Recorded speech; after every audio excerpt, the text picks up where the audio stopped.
Sering nggak kamu dengar kata editor buku? Tapi sebenarnya apa tugas atau peran dari seorang editor buku? Kalau penulis adalah tokoh utama di balik terbitnya satu buku, tapi ternyata ada loh sosok misterius lain yang perannya tuh nggak kalah penting dalam melahirkan satu buku. Sosok misterius ini akan ngebantuin penulis merapikan tulisannya yang ujung-ujungnya nanti ketika bukunya udah terbit dan sampai ke tangan pembaca, kita jadi bisa nikmatin satu cerita yang rapi dan juga bagus. Namanya adalah editor. Tapi sebenarnya apa sih tugas atau peran keseharian dari seorang editor buku? Pekerjaan editor ini tuh ternyata udah ada dari sejak sekitar tahun 3200 sebelum Masehi.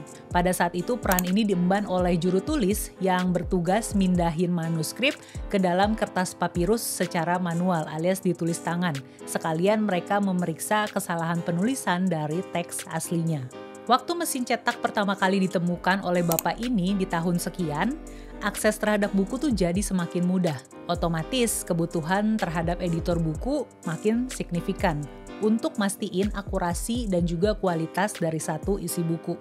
Di sekitar abad sekian nih, industri penerbitan ternyata makin pesat dan lahirlah profesi editor buku profesional yang tugasnya itu adalah untuk memastikan bahwa naskah yang terbit itu sesuai dengan standar penerbitan.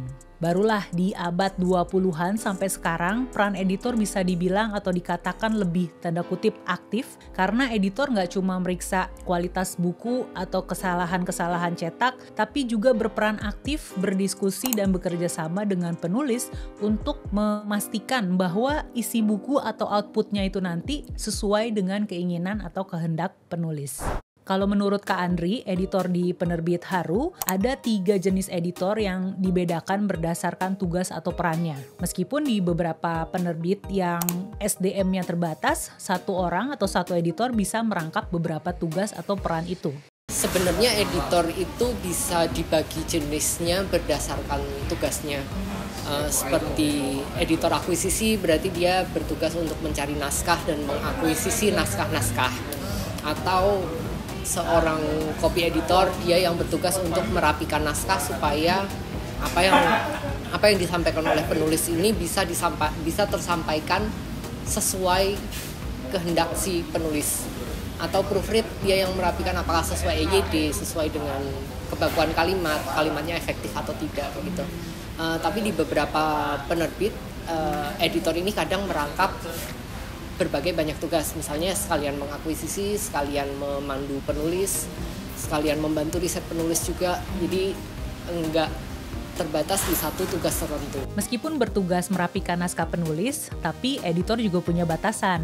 Editor tentu tidak berhak untuk mengubah naskah, tapi editor bisa menyarankan ke penulis alurnya lebih baik seperti ini, seperti itu, atau tokoh ini masih belum dalam digalinya, jadi menyarankan penulis untuk menggali tokoh lebih dalam lagi.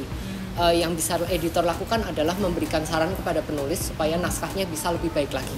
Tapi itu akhirnya sebatas saran ke penulis yang pada akhirnya mengeksekusi dan menentukan apakah saran itu diterima atau enggak adalah penulisnya sendiri. Sementara untuk kasusnya novel-novel terjemahan, jenis-jenis buku seperti itu juga nggak lepas dari peran editor. Meskipun untuk kasusnya novel terjemahan, tugas editor mungkin bisa dikatakan relatif lebih mudah ya, karena kan naskah aslinya udah lewat proses editing awal. Untuk peran atau tugas editor novel terjemahan kurang lebih seperti ini. Novel terjemahan dalam kasusku sebagai seorang editor jauh lebih mudah daripada mengerjakan naskah lokal, karena naskah terjemahan tentu udah dipikirkan matang-matang dulu oleh editor sebelumnya.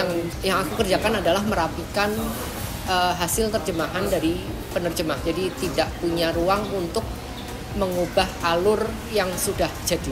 Bagaimana dengan kalimat? Kerja yang dilakukan editor dalam naskah terjemahan kalau terkait kalimat adalah membuat kalimat yang efektif, membuat kalimat itu mudah dicerna, dan membuat supaya paragraf per paragrafnya bisa dibaca dengan baik, dibaca dengan mengalir dengan baik, gitu sih.